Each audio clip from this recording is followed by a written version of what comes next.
నమస్తే. మనం మాట్లాడబోయే ఈ వ్యక్తి గురించి గతంలో చాలాసార్లు ప్రభుత్వం దృష్టికి తీసుకొచ్చే ప్రయత్నం చేసినాం. తను చేసిన అక్రమాలు, అరాచకాలు, అర్హత లేని పోస్టులో ఉండి అక్కడున్న ఉద్యోగులను వేధిస్తున్న క్రమం, లక్షలాది సిమ్ములు కొనుగోలు చేసి ఫోన్లు ట్యాప్ చేసిన వైనం, పెద్ద ఎత్తున సిఎస్ఆర్ ఫండ్స్ని దుర్వినియోగం చేసిన పరిస్థితి, ఇవన్నీ కూడా గతంలో కొన్ని పదుల ఎపిసోడ్స్లో చేయడం జరిగింది. ఆ వ్యక్తి స్త్రీనిధి అనే ఒక సంస్థకి ఎండీగా ఉన్న విద్యాసాగర్ రెడ్డి అనే వ్యక్తి గురించి. సో పాత గవర్నమెంట్లో ఆ గవర్నమెంట్ సహకారం అందించింది, పనిచేసిండు అంటే ఒక భాగం. గవర్నమెంట్ మారిన తర్వాత కూడా ఈక్వేషన్లో మార్పు లేదు. ఇప్పుడు ఇది ఎవరి శాఖ కిందికి వస్తుందంటే పంచాయతీరాజ్ శాఖ, సీతక్కకు సంబంధించిన శాఖ గురించి. ఏది మన పంచాయతీరాజ్ రూరల్ డెవలప్మెంట్ కిందికి వస్తుంది. ఎవరిది? ఇది సీతక్క గారే ఆ శాఖను నిర్వహిస్తున్నారు. సరే, మరి ఆమె ఏం చేయలేకపోతున్నారా? ఎందుకంటే ఆయన పేరేమో విద్యాసాగర్ రెడ్డి, ఆయన వెనకాల వేం నరేందర్ రెడ్డి ఉన్నాడు, ఆయన పైన రేవంత్ రెడ్డి ఉన్నాడు. మళ్ళీ దట్టు ఈ విద్యాసాగర్ రెడ్డికి సంబంధించిన తమ్ముడు చంద్రశేఖర్ రెడ్డి గతంలో ముఖ్యమంత్రి రేవంత్ రెడ్డి పేషీలో ఉన్నాడు, ఇప్పుడు ఆర్టీఐ కమిషనర్ అయ్యిండు. మరి వీళ్ళందరూ కలిసి ఉన్నారు కాబట్టి సీతక్క ఏం చేయలేకపోతున్నదా? అసలు జరుగుతున్నది ఏంది? ఉద్యోగులను ఏ రకంగా వేధిస్తున్నాడు? మళ్ళీ కొంతమంది ఉద్యోగులని ఉసిగొల్పి మన తొలి వెలుగు ఆఫీస్ మీద దాడికి కూడా కొంత ప్రయత్నం చేసిండు, చెంచాలని కొంతమందిని తయారు చేసి. అసలు విషయం ఏంటంటే ఈ అరాచకాలు చేసిన పనులు ఒక భాగం. ఈ పోస్ట్కి ఆయనకి అర్హత ఉన్నదా అన్నది ఫస్ట్ పాయింట్ మనం ఆలోచించాల్సింది. రాష్ట్ర ప్రభుత్వ ప్రధాన కార్యదర్శిగా ఉన్న శాంతికుమారి ఆమె అప్పుడు ఉన్నప్పుడు అవుట్సోర్సింగ్ కాంట్రాక్ట్ కింద ఎవరెవరైతే ఉద్యోగులుగా పనిచేస్తున్నారో, అంటే హెచ్ఓడి పోస్టులో హెచ్ఓడీల కింద దాదాపుగా 1100 మంది లెక్క తేల్చిరు. అంటే రిటైర్ అయ్యి మళ్ళీ అవుట్సోర్సింగ్ కింద ఉద్యోగాల్లో చేరిన వాళ్ళ లెక్క. అంటే ఆల్రెడీ గవర్నమెంట్ ఉద్యోగాలు చేసి రిటైర్ అయిన వాళ్ళు 1100 మంది లెక్క తేల్చారు. ఒక్కరిని కూడా ఇంతవరకు బయటికి పంపలే. మళ్ళీ అవుట్సోర్సింగ్ పేరుతో ఫేక్ ఉద్యోగాలు, 20,000 కోట్ల లూటీ జరిగిందని మళ్ళీ పెద్ద పెద్ద మాటలు మాట్లాడుతుంటారు. మరి 1100 మంది ఉద్యోగుల ఈ అవుట్సోర్సింగ్ రిటైర్ అయిన ఉద్యోగులను ఎందుకు కొనసాగిస్తున్నారు? అయితే ఈ పెద్ద మనిషి 2009లో రిటైర్ అయ్యిండు. 2009లో కూడా విఆర్ఎస్ తీసుకున్నాడు, వాలంటీర్ రిటైర్మెంట్. ఎందుకు తీసుకున్నాడు?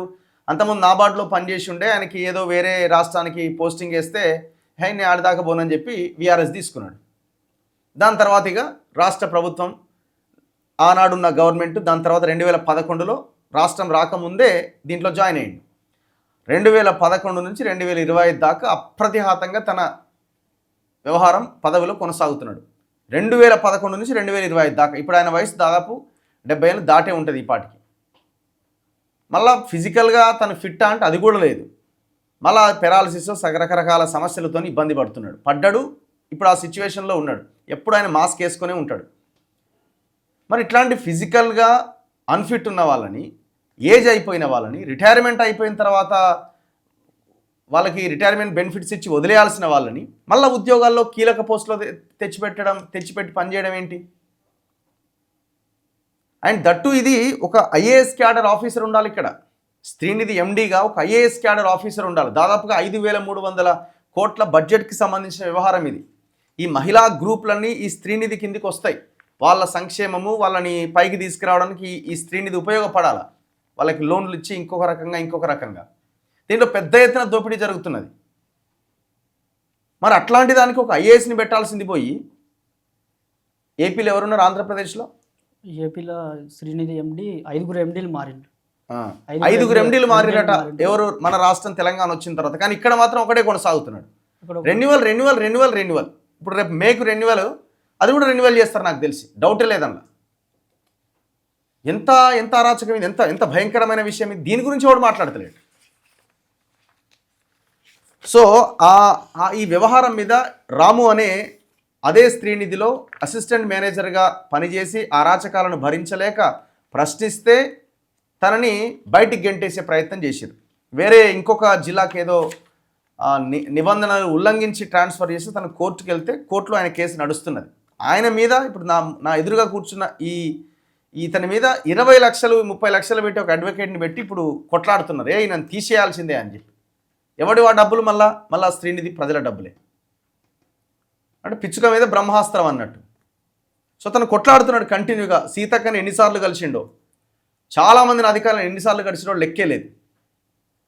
ఇక కొంతమందిని గట్టిగా మాట్లాడిన వాళ్ళని లోపరుచుకోవడమో బెదిరించడమో ఏదో రకంగా ప్రయత్నం.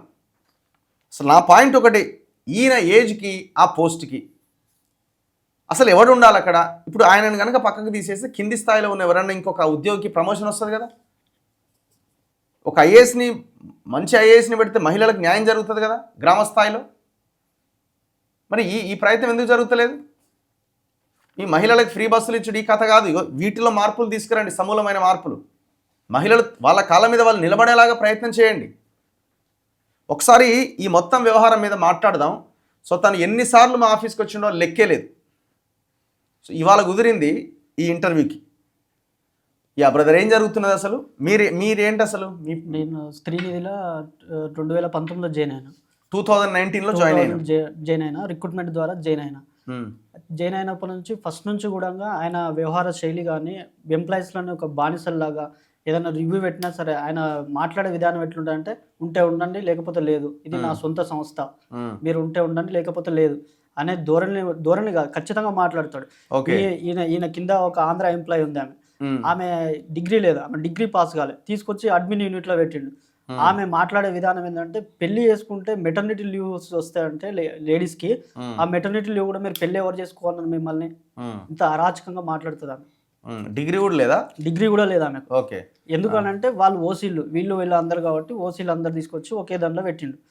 నేను చెప్పేది అంటే ఫస్ట్ నుంచి కొట్లాడుతుంది ఏంటంటే, ఫస్ట్ నేను రిటైర్డ్ ఎంప్లాయీస్ గురించి కొట్లాడినా. రిటైర్డ్ ఎంప్లాయీస్ మీద ఎందుకు ఉంటారు, మళ్ళీ ఉండడం కూడా దట్టు వాళ్ళ ఫ్రెండ్స్ వాళ్ళ బంధువులు మొత్తం అంతా రెడీలే. ఇప్పుడు ఈయన కింద ఉన్న వాళ్ళంతా కూడా రిటైర్డ్ ఎంప్లాయీస్. ఎంతమంది? ఇంతకుముందుకు 15 మెంబర్స్ ఉన్నారు. 15 మెంబర్స్ ఉన్నారు. మనం కలవంగా ఈ వీడియోస్ అన్ని చేయంగా అవి కూడా తీసేయలేదు. మొన్న రిటైర్డ్ ఎంప్లాయీస్ మార్చి అది ఏప్రిల్లో తీసేసిండు. ఏప్రిల్లో వీళ్ళందరూ పోగా ఈయన ఇంకా నలుగురు ఉన్నారు. ఇంకా నలుగురు ఉన్నారు ఈయన కింద పనిచేసేవాళ్ళు. ఆయన వెంకటరెడ్డి, వాళ్ళు కూడా రెడ్లే. మళ్ళీ ఏం పోస్టులలో ఉన్నారు? వాళ్ళు డీజీఎం పోస్టులు ఉన్నారు. ఈయన తర్వాత వాళ్ళే ఇంకా వాళ్ళే ఉన్నారు. అంతా వాళ్ళు కూడా ఎప్పుడో రిటైర్ అయిపోయి రిటైర్డ్ అయ్యారు. వాళ్ళకి 70 ఏళ్ళు ఉంటాయి. 70 ఏళ్ళు ఉంటాయి. అందరికి 70 ఏళ్ళు ఉంటాయి. దీని అన్నిటికీ కారణం ఏంటంటే, ఫస్ట్ నేను రిటైర్డ్ ఎంప్లాయీస్ గురించి క్వశ్చన్ చేసినందుకు నా మీద కక్ష కట్టి నన్ను బయట ఉంచు. 3 years అయింది, ఈ రోజు వరకు జాబ్ లేదు. అయినా సరే నేను ఎక్కడ కూడా తగ్గలేదు, పోరాటం చేస్తున్నాను. దీనిలో కొట్లాడుతూ క్రమంలో మన వాళ్ళందరూ ఏం చేస్తున్నారంటే, దీనిలో అనేక స్కామ్స్ జరుగుతున్నాయి. దీనిలో లోన్ తీసుకోవడం కోసం మహిళలు సమృద్ధి డిపాజిట్ కడతారు 7,200. ఒక సంఘంలో 10 మెంబర్లు ఉండాలంటే వాళ్ళు 7,200 కట్టాలి. కడితేనే లోన్ యాక్సెస్ అవుతుంది శ్రీనిధిలో. ఆ 7,200 కట్టిన తర్వాత మీకు 6 years తర్వాత రిటర్న్ ఇస్తానన్నాడు. ఇప్పటి వరకు ఆ అమౌంట్ రిటర్న్ ఇవ్వలేదు. దానికి సంబంధించిన సర్క్యులర్ కూడా ఉంది. ఆయన రిటర్న్ ఇస్తానన్న సర్క్యులర్ ఇప్పటి వరకు రిటర్న్ ఇవ్వలేదు. ఓకే. ఎవరికి రిటర్న్? సంఘాలు లోన్ కావాలంటే 7,200 కట్టాలనా? 7,200 కట్టాలి. ఇది సర్క్యులర్. ఓకే. ఈ సర్క్యులర్లో ఏముంది? అందులో 2017 నుంచి 6 years తర్వాత రిటర్న్ ఇస్తామని చెప్పి, శ్రీనిధిలో మూలధనం పెరుగుదల నిరంతరం ఉండడానికి పై నిర్ణయం ప్రకారం సభ్యురాలికి కావలసిన రుణ మొత్తంలో, అంటే అప్పు మొత్తంలో 2% వాటాధనంగా చెల్లించాలి. ఈ మొత్తాన్ని సంబంధిత మండల ఆరు పట్టణ సమాఖ్యల మూలధనం ఖాతాలో జమ చేస్తారు. దీనికి అవసరమగు మొత్తాన్ని అదనపు రుణంగా సంబంధిత సభ్యురాలికి మంజూరు చేస్తారు. ప్రతి సభ్యురాల నుంచి జమ చేసిన ఈ మొత్తాన్ని మండల ఆరు పట్టణ సమాఖ్యల వాటాగా, ప్రతి వాటా 1000 రూపాయల చొప్పున ప్రతి నెలాఖరికి జమ అవుతాయి.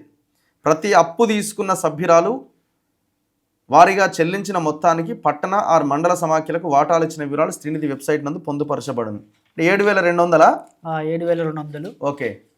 అయితే ఇప్పటి వరకు అది ఇవ్వలేదు. అంటే రిటర్న్ ఇవ్వాలా? రిటర్న్ ఇవ్వాలి. సంఘాలకు రిటర్న్ ఇవ్వాలి. అది మాట్లాడదాం. కానీ నా పాయింట్ నీ గురించి చెప్పు ఫస్ట్. ఇప్పుడు నువ్వు 2019లో జాయిన్ అయినావు. జాయిన్ అయిన తర్వాత ఏమైంది? పని చేసినావు. ఫస్ట్ నుంచి గొడవేనా? ఫస్ట్ నుంచి గొడవే. ఫస్ట్ 2 years ఏమో నేను మంచిగా వర్క్ చేసిన.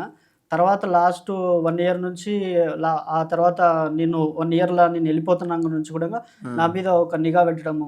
ఆన్లైన్ అటెండెన్స్ ఘోరంగా ఉంటుంది దీంట్లో. ఒక వివోకి వెళ్ళినామంటే 2 hours అక్కడనే ఉండాలి. ఆయన్నే ఏ వివోకి వెళ్ళాలో ఈ విద్యాసాగర్ రెడ్డి నిర్ణయిస్తాడు. నా మండలంలో నేను ఏ విలేజ్కి వెళ్ళే వర్క్ అవుతుందో నాకు తెలుస్తుంది. అలా కాకుండా ఆయన ఏది చెప్తాడో అదే 15 daysకి ఒకసారి అటెండెన్స్ మారుస్తూ ఉంటాడు. 2 hours పనున్నా లేకున్నా అదే వివోలో ఉండాలి. నాకు వేరే వివోలో పని ఉన్నదని వాళ్ళు కాల్ చేసారు అనుకో. వివో అంటే విలేజ్ ఆర్గనైజేషన్. సో అందులో నేను నాకు వర్క్ ఉన్నా కూడా మెంబర్ ఫోన్ చేసినా కూడా నేను వెళ్ళలేకపోతున్నాను. ఓకే. ఈ విషయం కూడా నేను చాలాసార్లు చెప్పిన, ఈ అటెండెన్స్ సిస్టమ్ని మార్చేసి మీ ఇష్టం ఏదన్నా పెట్టండి, తంబన్న పెట్టండి, లేకపోతే మా బాడీ మొత్తం స్కాన్ అన్న చేసి పెట్టండి అని కూడా చెప్పిన.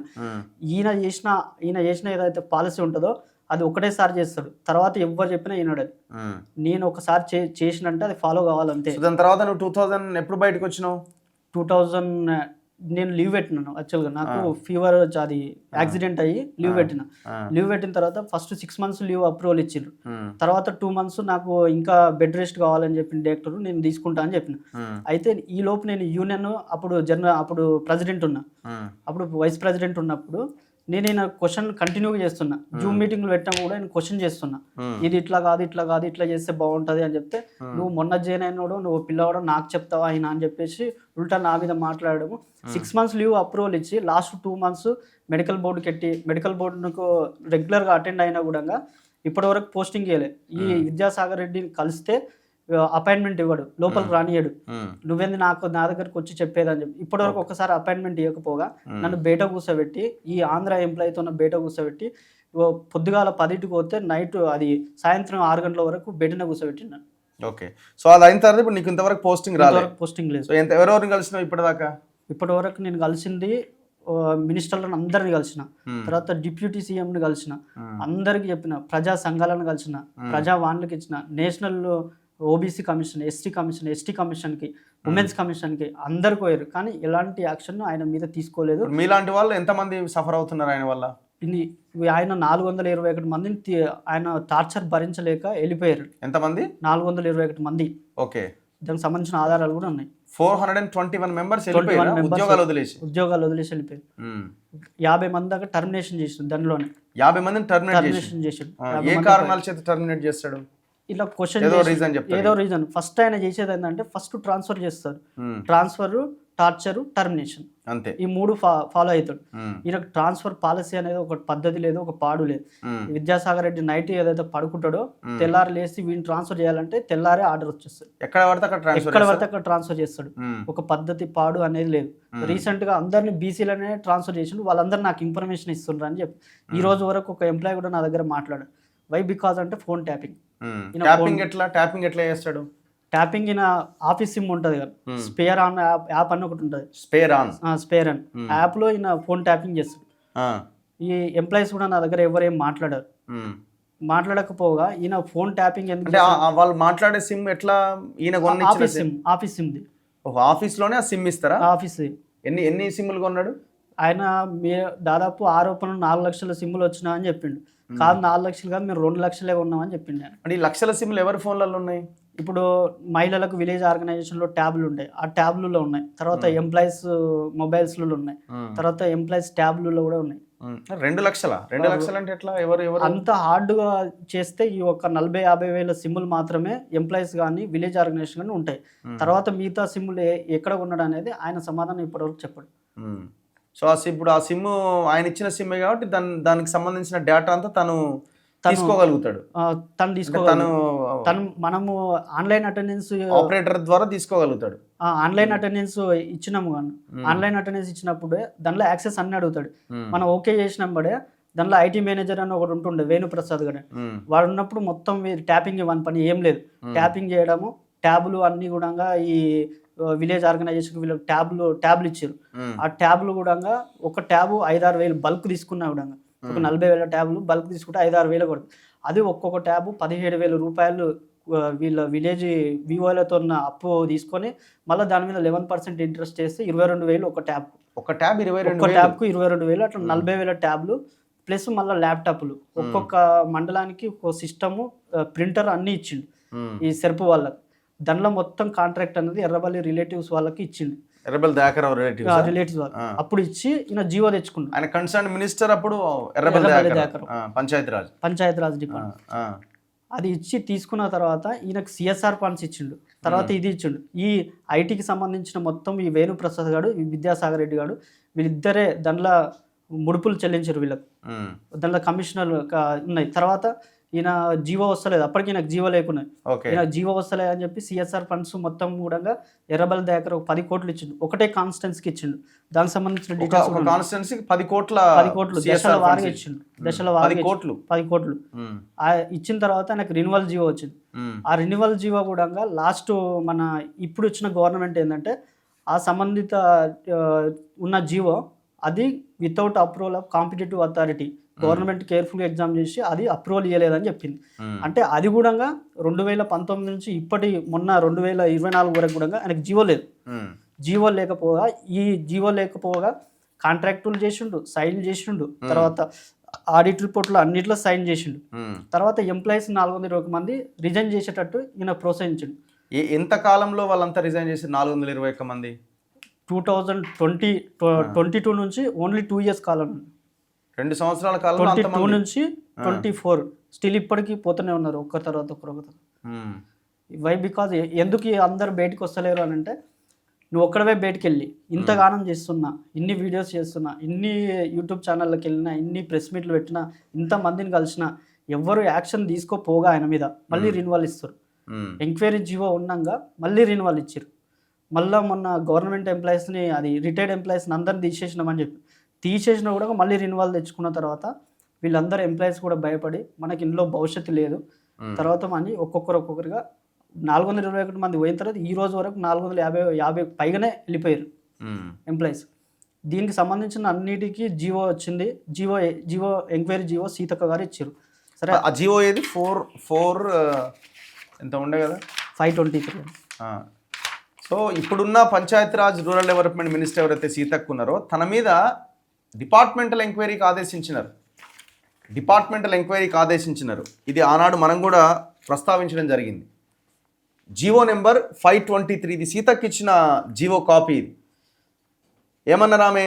In the reference read above Shri NM Srikanth Sarkar, state president Telangana students association, అంటే వీళ్ళు ఇచ్చినటువంటి కంప్లైంట్స్ని బేస్ చేసుకుని Osmania university Tarnaka has filed a detailed complaint representation before the government on the institutional irregularities which occurred and violations.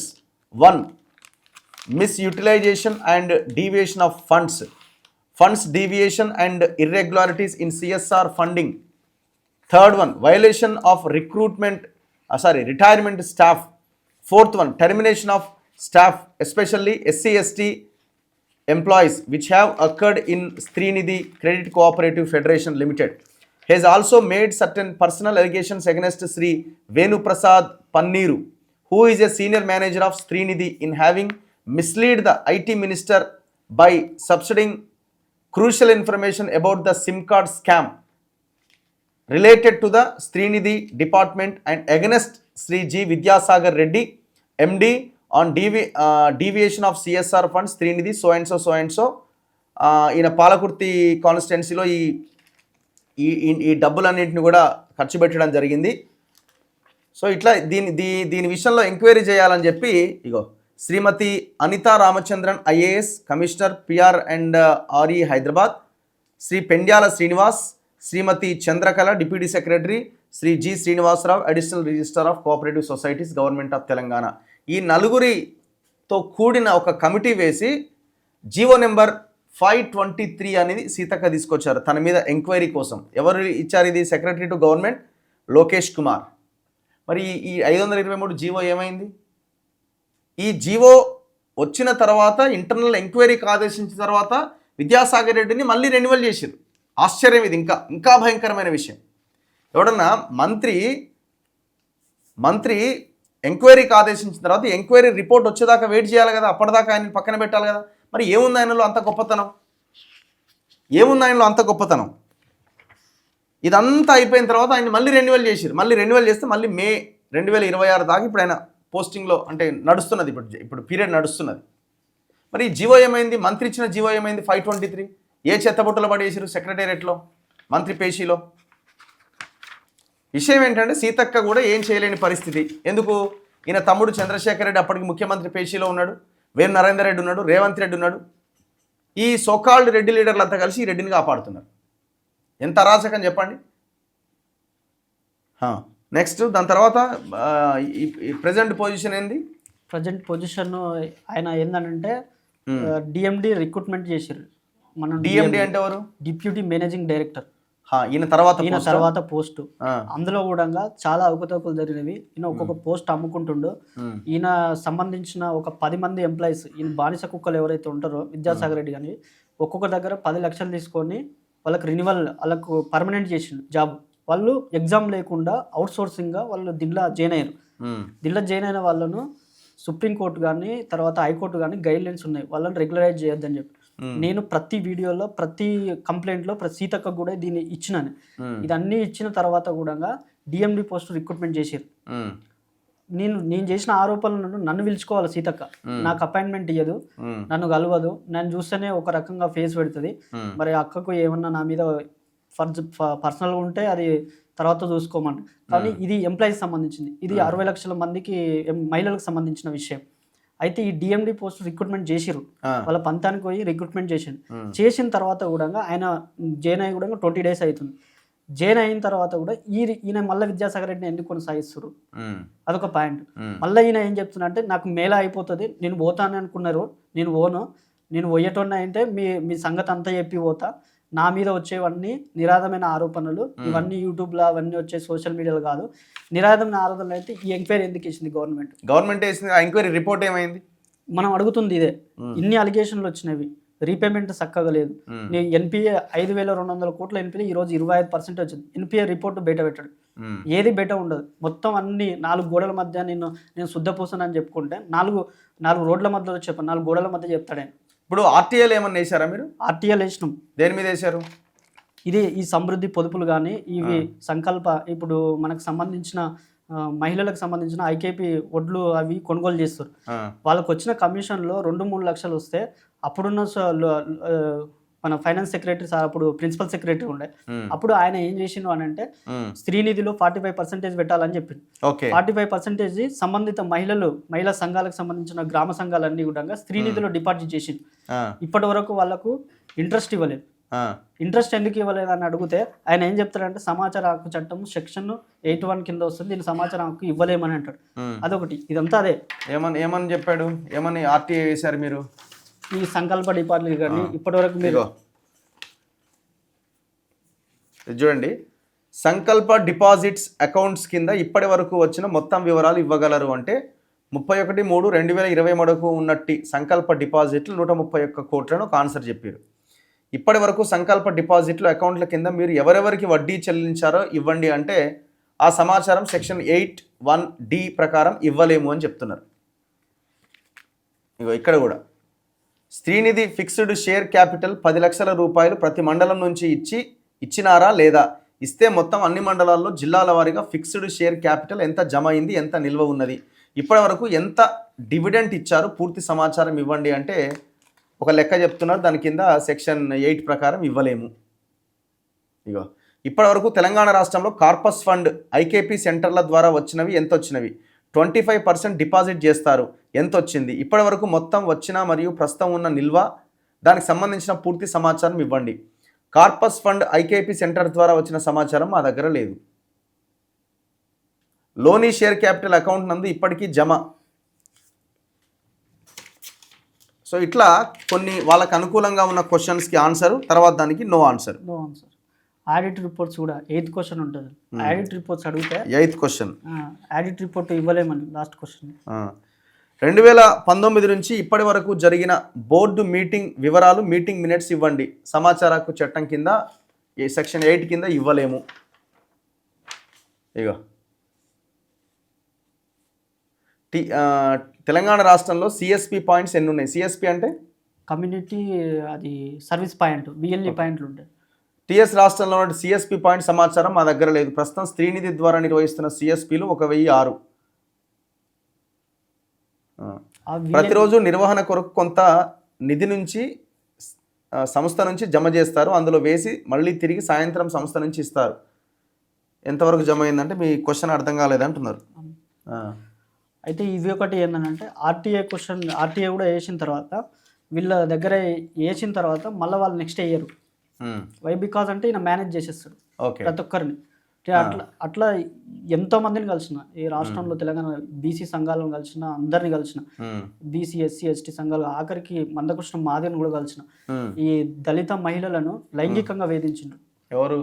Vidyasagar Reddy, వీళ్ళని వెంకటరెడ్డి అని ఒకడు ఉంటాడు. వాడు హెడ్ ఆఫీస్ లో ఒక మహిళను, ఒక ఎంప్లాయీని ఆమె వాష్రూమ్ కు లాకేసుకోవడం, ఈమె ఆంధ్ర ఎంప్లాయీని పెట్టుకొని ఆమె ద్వారా నడిపియడము, ఆమె వర్క్ బర్డెన్ ఒక్కదానికి వేయడం మూలంగా ఆమె ప్రతిరోజు ఆఫీస్కి వచ్చి వర్క్ చేసేది. వీళ్ళేమో చక్కగా ఏసీలో కూర్చొని వాట్సాప్లో ఇంత మెసేజ్ పెట్టినందుకు ఒక్కొక్కరికి 2 లక్షల జీతము, దీనికి విద్యాసాగర్ రెడ్డి గారికి 4 లక్షల జీతం పోగా మళ్ళీ ఇవన్నీ స్కామ్లు. వాళ్ళు 2 కాళ్ళు, మళ్ళీ వాళ్ళ ఇంట్లో వాళ్ళు కాళ్ళు వాడుకుంటారు, అన్ని వాడుకుంటారు. ఇంతవరకు నో యాక్షన్. దీనికి సంబంధించి అన్ని ప్రజా సంఘాలను కలిసిన, ఎవరు యాక్షన్ తీసుకోవాలి. నాతో పాటు ఉన్న వాళ్ళని కొనడం స్టార్ట్ చేసిండు విద్యాసాగర్. ఇప్పుడు నువ్వు ఒక్కనే మిగిలిన? ఇప్పుడు నేను ఒక్కనే మిగిలిన. ఈ జీవో 523 ఎంక్వైరీ తీసుకొచ్చిన వాళ్ళు మేమే తీసుకొచ్చినాం అన్నారు. మరి 1 year అవుతుంది, ఈ ఎంక్వైరీని ఎందుకు ఇంప్లిమెంట్ చేయలేకపోతారు? అసలు ఎంక్వైరీ రిపోర్ట్ ఏంది? ఎంక్వైరీ రిపోర్ట్ ఏమైనా వచ్చిందా? ఏ రిపోర్టు ఇంటర్నల్ ఎంక్వైరీ చేయలేదు, ఏం చేయలేదు. సీతక్క తెలిసిన వాళ్ళ గురించి మాట్లాడితే వాళ్ళతో ఫోన్ చేపిస్తే మేము ఇంటర్నల్ ఎంక్వైరీ చేస్తున్నాం. దొంగను పెట్టి ఇంటర్నల్ ఎంక్వైరీ ఎట్లా చేస్తారు?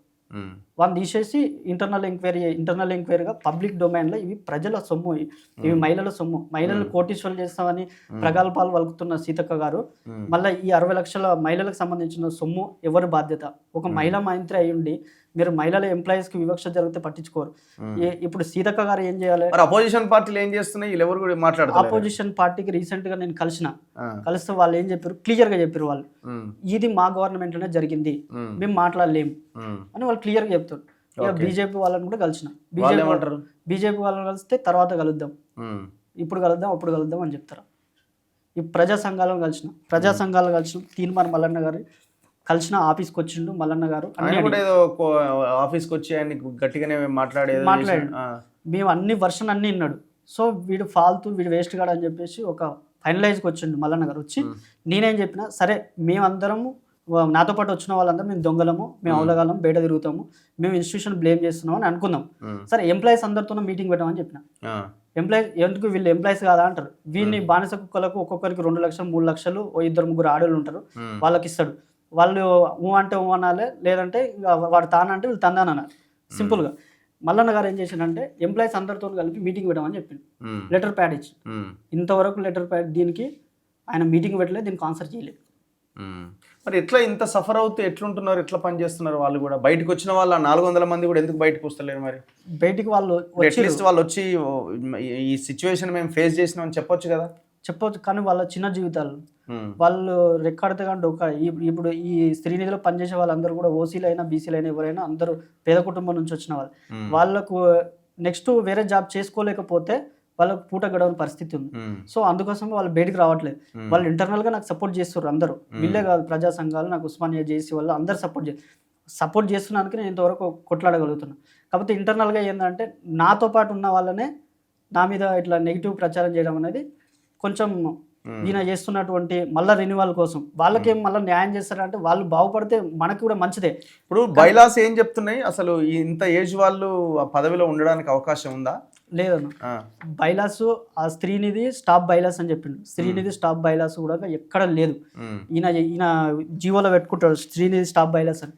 స్టాప్ బైలాస్ అనేది దాని అప్రూవల్ కాపీ కానీ దానికి సంబంధించిన అన్ని కూడా తీసుకొని రమ్మని చెప్పాలి సంబంధిత అధికారులు, చంద్రశేఖర్ రెడ్డి సార్ కానీ ఎవరైనా. ఆయన లేకుండా విద్యాసాగర్ రెడ్డి ఏదైతే కాపీ పేస్ట్ చేస్తాడో అది తీసుకొచ్చి మీరే మేము కేర్ఫుల్ ఎగ్జామినేషన్ అని ఒక వర్డ్ వాడేస్తే అయిపోదు. ఏపీలో ఒక ఎండీని రిక్రూట్ చేయడానికి ఒక స్టాండర్డ్ కమిటీ ఉంది. ఆ కమిటీలో కూడా మళ్ళీ ఆయన చేసేది ఏంటంటే 1 year వ్యాలిడిటీ. ఇప్పటికి 6 ఎండీలు మారిండు. ఎక్కడ? ఆంధ్రప్రదేశ్లో. ఈయనకు ఒక్కరికి ఇవ్వడం ఏంది? ఈయన డెడికేషన్ కమిషన్ వేసి ఏపీలో అంత ఒక పారదర్శకంగా జరుగుతుంది. ఈయన కమిషన్ లేదు. అక్కడ ఎవరు ఉంటున్నారు? రాజకీయ పార్టీల లీడర్లు అట్లేం లేదు. అక్కడ మంచి బ్యాంక్ ఎంప్లాయీస్ కానీ ఎవరన్నా ఐ క్యాడర్ ఉన్న వాళ్ళని తీసుకొచ్చి పెడతారు. ఇందట్ ఆడ సెర్ప్ CEO కంట్రోల్లో నడుస్తుంది. ఈడ కూడా మేము ఏం చెప్తున్నాం అంటే ఒక మహిళ ఆమె డైనమిక్ లీడర్ దివ్య మేడం అని చెప్పి CEO మేడం, ఆమె వచ్చిన తర్వాతనే మహిళా సంఘాలకు మంచి జరుగుతుందని నేను గ్రౌండ్ రిపోర్ట్లో ఎవరన్నా చెప్తారు. అయితే మేడంకు 15 సంవత్సరాలు ఈయన నుంచి కంటిన్యూగా కొనసాగుతున్నాడు. ఒక శ్రీనిధి అంటే పేద మహిళల పెన్నిది ఇది కాకుండా ఇది రెడ్డిల పెన్నిదిగా మారింది ఇది. కాబట్టి మహిళా సంఘాలకు మహిళలు అధికారులు ఉంటే తప్పేముందని క్వశ్చన్ చేస్తున్నాం. మేడం కప్పచెప్పమని చెప్పేసి మేము సీతక్క కలిసినప్పుడు చెప్పిన సీతక్క గారు ఇప్పుడు సీతక్క గారు ఏం చేయాలని నేను ఆరోపణలు చేస్తున్నా, నా ఆరోపణలు అన్నింటినీ కూడా పరిగణలు తీసుకుని నన్ను పిలుచుకొని మాట్లాడాలి ఏం జరుగుతుంది తమ్మి అని. కాకపోగా వీళ్ళు బానిస కుక్కలను పిలుచుకొని నా మీద కేసులు పెట్టడము, కేసులు పెడుతున్నారని కేసులు ఇగో ఈ రకంగా పిలుచుకొని ఇట్లా సీతక్క పిలుచుకొని వాళ్ళతో మాట్లాడు. ఎవరు వాళ్ళతోనే విద్యాసాగర్ చెంచాలతో వీని చెంచాలు ఎవరు అని అంటే ఏ సరిగా ఫీల్డ్ కోనోళ్ళు, తర్వాత మహిళల పట్ల అసభ్యంగా ప్రవర్తించిన వాళ్ళు, పోలీస్ స్టేషన్లో కేసులు ఉన్నోళ్ళు, తర్వాత మద్యం దుకాణాలను నడిపేటోళ్ళు. మహిళా సాధికారత అంటే మద్యరహితంగా చేయాలి, బెల్ట్ షాపులు కానీ వైన్ షాపులు కూడా నడిపిస్తే ఈ విద్యాసాగర్ రెడ్డి గారిని నెల మామూలు పంపుతారు. వాళ్ళందరు బ్యాచ్ ఇదంతా బ్యాచ్ చేసి నన్ను లేకుండా చేయాలని చెప్పేసి ప్లాన్ చేస్తున్నాడు. వాళ్ళ తాత జాగిరి ఎవరు ఉన్నా కూడా మనల్ని ఎవరేం చేయలేరు. ఆయనకు చెప్పేసిన నేను విద్యాసాగర్ రెడ్డి వాళ్ళ బానిస కుక్కలు ఫోన్ చేస్తుంటారు. అయితే చెప్పినా నేను సీతక్క గారు ఏం చేయాలనంటే నన్ను బాధ్యతలను పిలుచుకోవాలి, అందరిని పిలిపించుకొని మీటింగ్ పెట్టు. నేను నచ్చలేదనుకో నేను ఎంప్లాయీస్తో మీటింగ్ పెడితే వాస్తవాలన్నీ బయటకు చెప్తారు 100% చెప్తారు. ఇప్పుడు ఏపీలో రూరల్ గవర్నమెంట్ పవన్ కళ్యాణ్ ఉన్నారు, మొన్న మీటింగ్ పెట్టిండు అందరితో, పంచాయతీ రాజ్తో అందరితో మీటింగ్ పెట్టి వాళ్ళ ఎంప్లాయీస్ ఇష్యూస్ అన్నది తెలుసుకున్నాను. సీతక్కకు పెట్టడానికి ఏమైంది, నేను వేరే వాళ్ళతో ఫోన్ చేపిస్తే దీని వెనకాల పెద్దోళ్ళే ఉన్నారు. పెద్దోళ్ళు అంటే ఎవరు? నేను రీసెంట్గా కనుక్కున్నా దీనిలో వేం నరేందర్ రెడ్డి అస్తం ఉందని చెప్తారు. వేం నరేందర్ రెడ్డి గారు వాళ్ళ రియల్ ఎస్టేట్ దందాలు ఏమైనా ఉంటే చేసుకోవాలి, కానీ ఇలా పేద మహిళల సొమ్ముకు సంబంధించిన సంస్థలపై వీళ్ళ జోక్యం ఏంటిది? సో మీరేం డిమాండ్ చేస్తున్నారు? తనను తొలగించి ఈ జీవో 523 ఎంక్వైరీ చేయాలని మేము పదే చెప్తున్నాను. ఈ ఎంక్వైరీ చేస్తే ఇవే కాదు, ఇవి దగ్గర 1000 కోట్ల స్కామే కాదు, చాలా మొత్తం ఇన్స్టిట్యూషన్ స్కామ్ దగ్గర ఎన్ని కోట్ల స్కామ్ జరిగి ఉంటుంది? 1000 కోట్ల పైన స్కామ్ జరిగింది. ఇవన్నీ ఎవిడెన్స్ అన్నీ ఉన్నవి. వాళ్ళు నన్ను ఎక్కడికి పిలిపించినా, సీతక్క గారు పిలిపించినా నేను అన్ని అక్కకిస్తా. ఆమె పారదర్శకంగా ఎంక్వైరీ చేసి ఈ విద్యాసాగర్ రెడ్డి తీసుకున్న డబ్బులన్నీ కక్కించి పేద మహిళలకు పంచాలని చెప్పేసి నేను డిమాండ్ చేస్తున్నా. ఈ స్త్రీనిధి మహిళల చేత ఏర్పడింది కాబట్టి మహిళా అధికారిని నియమించాలని మేము కోరుకుంటున్నాం. అదే రకంగా 421 మంది బయటికి వెళ్ళారు. వాళ్ళు ఎవరైతే విల్లింగ్ ఉన్నారో వాళ్ళు కూడా మన తెలంగాణ బిడ్డలే కాబట్టి వాళ్ళు కూడా చేయడానికి ఆస్కారం ఉంటుంది. కాబట్టి వాళ్ళు కూడా బయట జాబులు ప్రైవేట్ సెక్టర్లో ఎట్లుంటో తెలుసుకో. కాబట్టి వాళ్ళను ఎవరైతే విల్లింగ్ ఉంటారో వాళ్ళందరినీ పిలుచుకొని మహిళా సాధికారత రేవంత్ రెడ్డి గారు చెప్తారుగా 1 కోటి మందిని కోటీశ్వరులు చేస్తాను, మీ లక్ష్యం ఏదైతే ఉందో దానికి ఈ విద్యాసాగర్ రెడ్డిని తీసేసి వీళ్ళందరికీ న్యాయం చేస్తే మీ లక్ష్యాన్ని నెరవేర్చడం కోసం యువకులందరూ తోడ్పడతారని నేను రేవంత్ రెడ్డి గారికి విజ్ఞప్తి చేస్తున్నాను. Anyway thank you very much. So ఇప్పుడు రాము చెప్తున్నది ప్రభుత్వం వినాలి. 2009లో రిటైర్ అయ్యి 2011 నుంచి 2025 దాకా ఒక డిపార్ట్మెంట్లో ఒకటే పదవిలో పనిచేస్తున్నంటే ఇంతకంటే సిగ్గుమాలిన వ్యవహారం ఉందా? ఏ స్పెషల్ ఇంట్రెస్ట్ లేకపోతే, ఏ వెస్టర్న్ ఇంట్రెస్ట్ లేకపోతే ఎందుకు ఆ పదవిలో ఇంకా కొనసాగుతాడు? అరే గవర్నమెంట్ ఎంప్లాయీ కాదు, రిటైర్ అయిపోయింది ఎప్పుడో. విఆర్ఎస్ తీసుకొని ఉన్నోడిని తీసుకొచ్చి ఆ పోస్ట్లో పెట్టి 4 లక్షల రూపాయల జీతం ఇస్తున్నారు నెలకి. పందిరి మేపినట్టు మేపుతున్నారు ఒక రకంగా చెప్పాలంటే. చివరికి 421 మంది ఎంప్లాయీస్ బయటికి వెళ్ళిపోయారంటే చాలామందిని 50 మందిని టెర్మినేట్ చేసిన అంటున్నారు. ఇంతకంటే భయంకరం ఉందా? ఒక మంత్రి జీవో నెంబర్ 523 ఇచ్చి తన మీద ఎంక్వైరీ జరగాలని ఒక 4 సీనియర్ అధికారులను వేసి కమిటీ వేస్తే ఇంతవరకు ఆ రిపోర్ట్ లేదు, యాక్షను లేదు. పైగా మళ్ళా ఆ జీవో తీసుకొచ్చిన తర్వాత మళ్ళీ తనను రెన్యువల్ చేసారు. అంటే మళ్ళీ నువ్వు అదే పదవిలో ఉండు, కొనసాగు అని. అసలు ప్రభుత్వం ఉందా, సచ్చిందా? ఇంత భయంకరమైన విషయం. దాదాపు 5300 కోట్ల బడ్జెట్కి సంబంధించిన వ్యవహారం ఇది. ఇందులో ఫోన్ ట్యాపింగ్ అంశం ఉంది, ఇందులో పెద్ద ఎత్తున ట్యాబ్ల కుంభకోణం ఉంది, పెద్ద ఎత్తున ల్యాప్టాప్లు, సిస్టంలు, ప్రింటర్ల కుంభకోణం ఉంది, వేధింపులు ఉన్నాయి. ఇంత భయంకరమైన ఇది జరిగితే కనీసం దీని మీద ఎవరు మాట్లాడరు. సో తక్షణం గవర్నమెంట్ యాక్షన్ తీసుకోవాలి. ఇది ఈ ఒక్క ఇంటర్వ్యూతో ఇప్పుడు స్టార్ట్ అయింది. ఖచ్చితంగా భవిష్యత్తులో మరింత పోరాటం మరింత బలంగా ఉంటుంది. తన మీద ఆ జీవో నెంబర్ 523 ఆ ఎంక్వైరీ జరగాలి. ఫస్ట్ టెర్మినేట్ చేయాలి ఆ పదవి నుంచి. వేరే ఒక మహిళకి, ఎందుకంటే అందరూ పేద మహిళలు, పేద సంఘాలు, మహిళలకు సంబంధించిన వ్యవహారం కాబట్టి ఒక మహిళా అధికారిని అక్కడ పెట్టాలి. ఐఏఎస్ స్థాయి క్యాడర్ ఉన్న అధికారిని అక్కడ పెడితే ఏమన్నా కొంత మెరుగైన ఫలితాలు సాధించడానికి అవకాశం ఉంటుంది. చూద్దాం ఏం జరుగుద్ది అన్నది. చూస్తూనే ఉండండి మన తొలి వెలుగు.